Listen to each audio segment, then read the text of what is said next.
middle finger at Officer Valentino, which set Valentino off.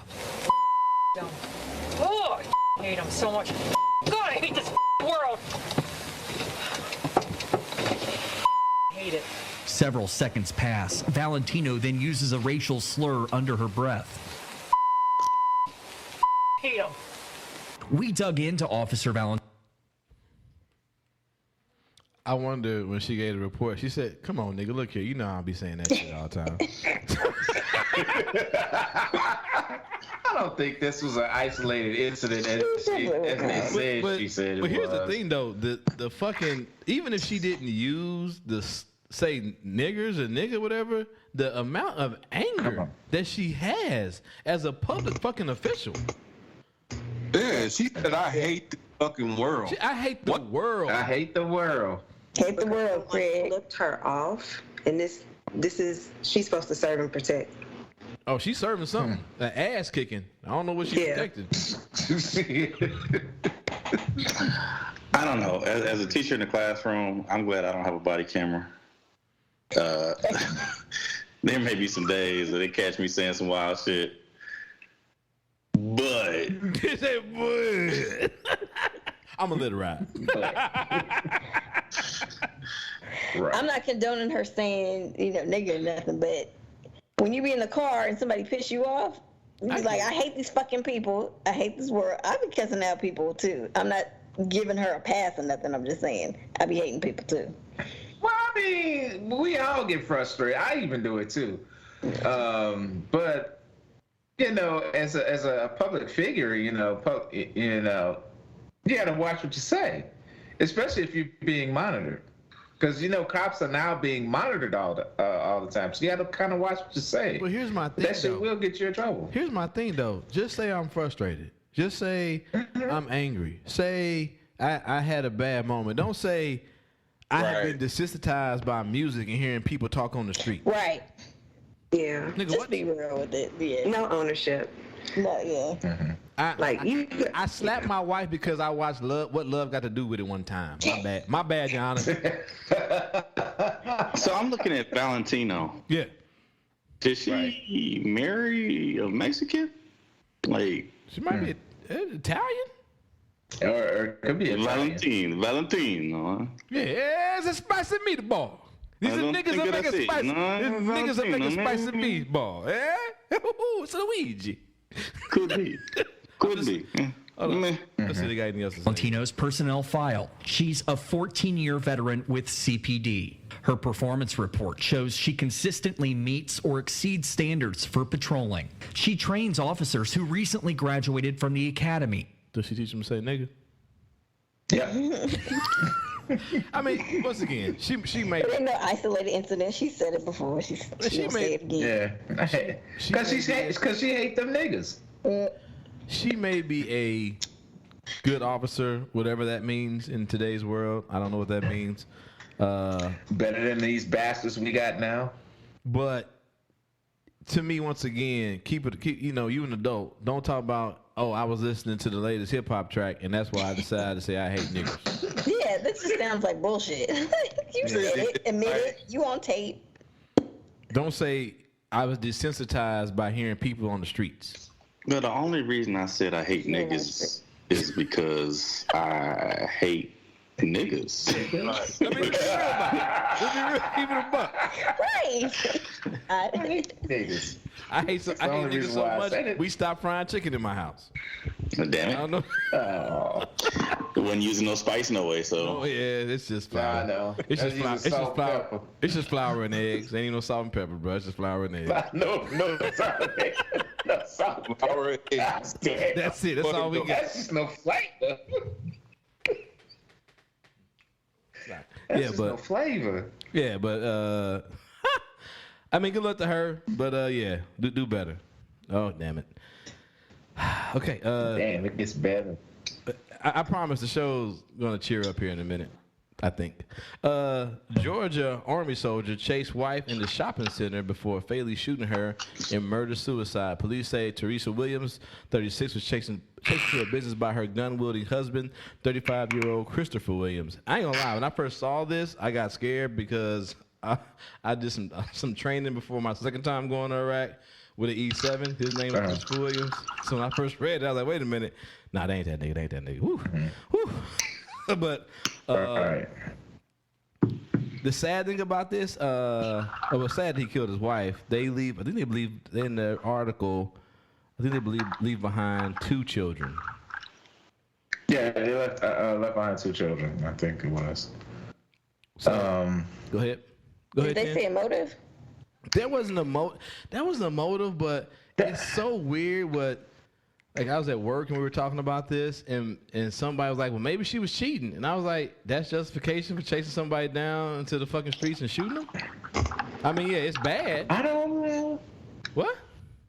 I don't think it was infidelity. Well, no, I'm not saying that. I'm saying we were talking about it at work, and someone brought that up as a good reason to chase somebody through the streets and gun them down.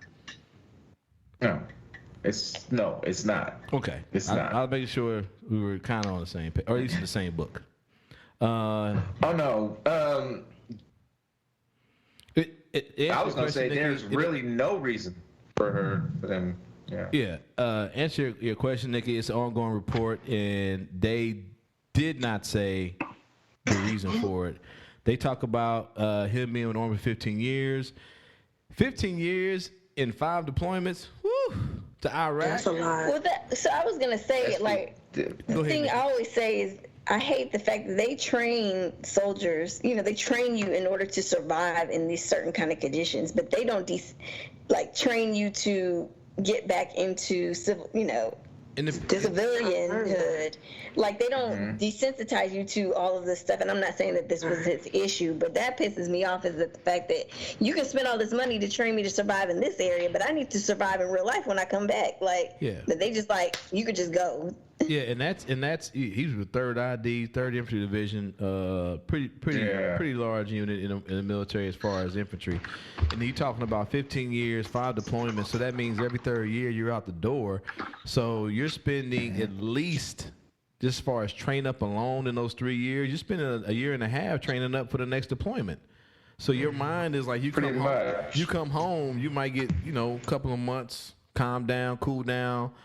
And then maybe right when you get to that back to your baseline, it's time to ramp back up into more training just to get deployed again.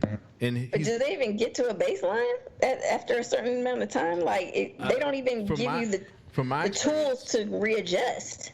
I'm not gonna say that. Lately, no. I'm not gonna say they don't give you the tools to readjust. As somebody who was a behavioral health NCO in the military, I'm not gonna say that. It depends on the soldier if they want to take part in those programs that provide you. And the thing is, the Army, the military in general, there's a stigma as far as seeking mental health. And I know when I was in, as far as prevention teams dealing with behavioral health issues in the military, trying to do put that footprint out there, like, this doesn't go on your record. You come talk to us, it's not a flag, things of that nature, and try to get rid of that stigma. Because there still is I will say yes, there is a stigma of going to seek mental health as being something that will hinder your career, even though it won't. So you're fighting against that, and you're also fighting against a lot of old school commanders who were like, oh, you're going to see mental health? Well, we gonna make sure we not put you on missions. We're going to make sure we don't put you for special assignments that help with you with promotion. Well, hold on. Is it Uchi Wally Wally, or is it one mic?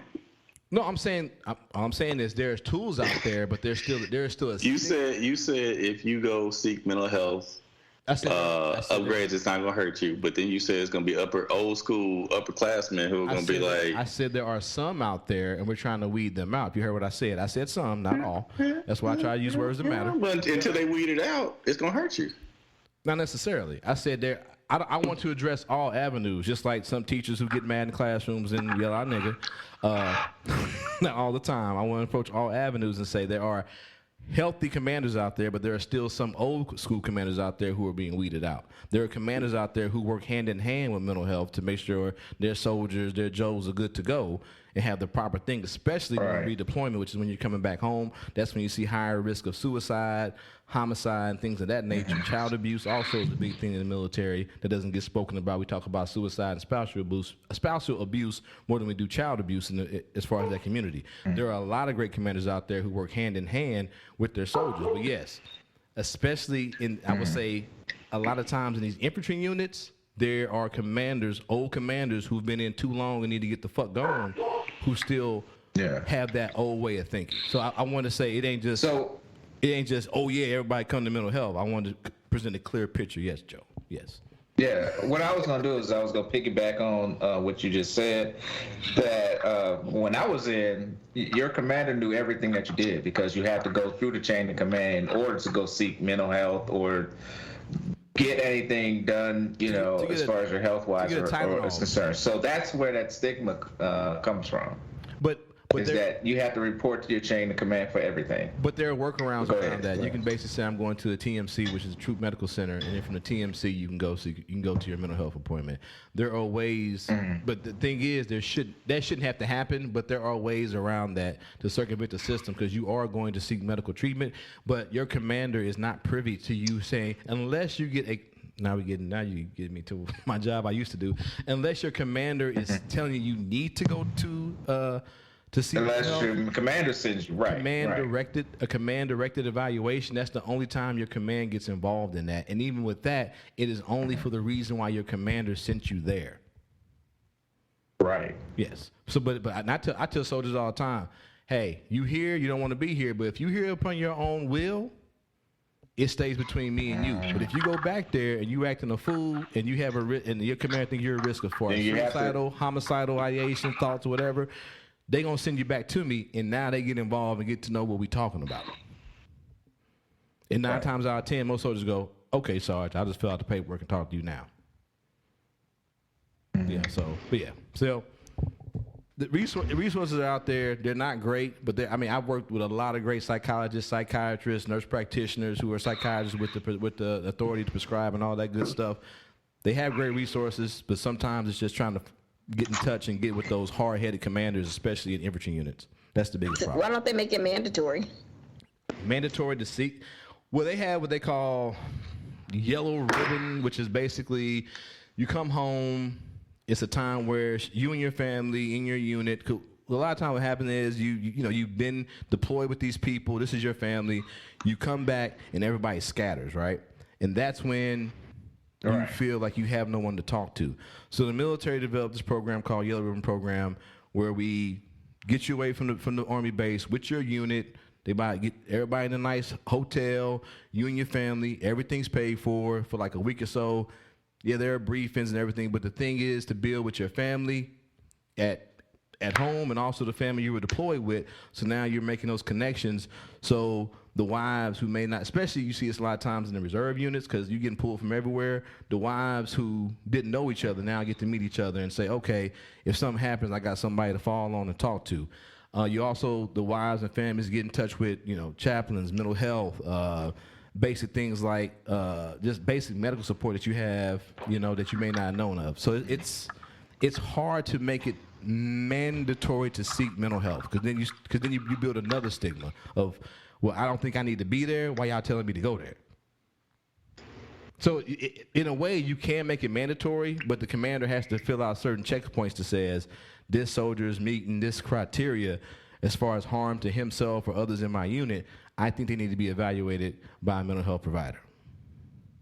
Can we plug a resource real quick? Because that was some real heavy content.